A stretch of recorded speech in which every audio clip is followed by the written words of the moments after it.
नेपाल की सड़कों पर उबाल है। काठमांडू से लेकर देश के कई शहरों में युवा सड़कों पर है। ये गुस्सा है नेपाल की जेनजी का, जिसकी चिंगारी तो सोशल मीडिया पर लगी एक बैन से भड़की, लेकिन जल्द ही इसने एक बड़े आंदोलन का रूप ले लिया। ये तस्वीरें नेपाल में सुलगते गुस्से की गवाही दे रही है। काठमांडू की सड़कों पर उतरी ये युवा पीढ़ी, जिसने देश की सियासत में भूचाल ला दिया है। प्रदर्शन इस कदर हिंसक हुआ है कि सुप्रीम कोर्ट से लेकर राष्ट्रपति भवन और कई सरकारी इमारतों को आग के हवाले कर दिया गया। यहाँ तक कि आक्रोशित प्रदर्शनकारियों ने नक्खू जेल पर धावा बोलकर पूर्व उप प्रधानमंत्री रवि लामिछाने को भी छुड़ा लिया। अब सवाल उठता है कि आखिर नेपाल का युवा इतना आक्रोशित क्यों है? इस आग के पीछे की असली वजह आखिर क्या है? सबसे पहले बता दें कि इस आंदोलन की तत्कालीन वजह बना सरकार का एक फैसला। सरकार ने सोशल मीडिया प्लेटफॉर्म्स पर बैन लगा दिया, जो भ्रष्टाचार और बेरोजगार जैसे मुद्दों पर अपनी आवाज उठा रहे युवाओं के लिए संवाद का सबसे बड़ा जरिया था। इस बैन ने बरसों से दबे गुस्से को एक झटके में बाहर निकाल दिया। हालांकि सरकार ने बाद में बैन हटाया, लेकिन तब तक तीर कमान से निकल चुका था। जानकारों की माने तो इस गुस्से की जड़ें नेपाल में तेजी से फैल रही बेरोजगारी और भ्रष्टाचार में छिपी है। नेपाल में बेरोजगारी की भयावहता का अंदाजा आप इसी एक खबर से लगा सकते हैं। भारत के ओडिशा में स्पेशल आर्म्ड फोर्स के महज 135 पदों के लिए भर्ती निकली और इसके लिए 3000 से ज्यादा नेपाली युवा हजारों किलोमीटर का सफर तय करके झारसुगुड़ा पहुंच गए। अपने देश में अवसरों की कमी से निराश इन युवाओं का गुस्सा तत्कालीन प्रधानमंत्री ओली की सरकार पर फूटा।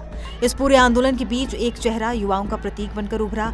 ये चेहरा है बालेन शाह का। काठमांडू की मेयर बालेन शाह अपनी अलग कार्यशैली और युवाओं से सीधे जुड़ने के लिए जाने जाते हैं। जहां पारंपरिक नेता युवाओं की नब्ज पकड़ने में नाकाम रहे, वहीं बालेन शाह इस जेनजी आंदोलन की पहली पसंद और उम्मीद बनकर सामने आए हैं। प्रदर्शनकारी उन्हें प्रधानमंत्री बनाने तक की मांग कर रहे हैं। युवाओं के इस जबरदस्त दबाव और देश भर में फैली हिंसा के आगे आखिरकार केपी शर्मा सरकार को झुकना पड़ा। सोमवार को शुरू हुए आंदोलन के कुछ ही दिनों के भीतर ओली ने प्रधानमंत्री पद से इस्तीफा दिया। 15 जुलाई 2024 को तीसरी बार पीएम बने केपी शर्मा ओली महज 1 साल और 2 महीने ही अपनी कुर्सी बचा सके। बालेंद्र शाह इन युवा आंदोलनकारियों की पहली पसंद रहे हैं। हम उम्र हैं, ज़्यादा उम्र एज डिफरेंस नहीं है आंदोलनकारियों और बालेंद्र शाह में, पॉपुलर हैं।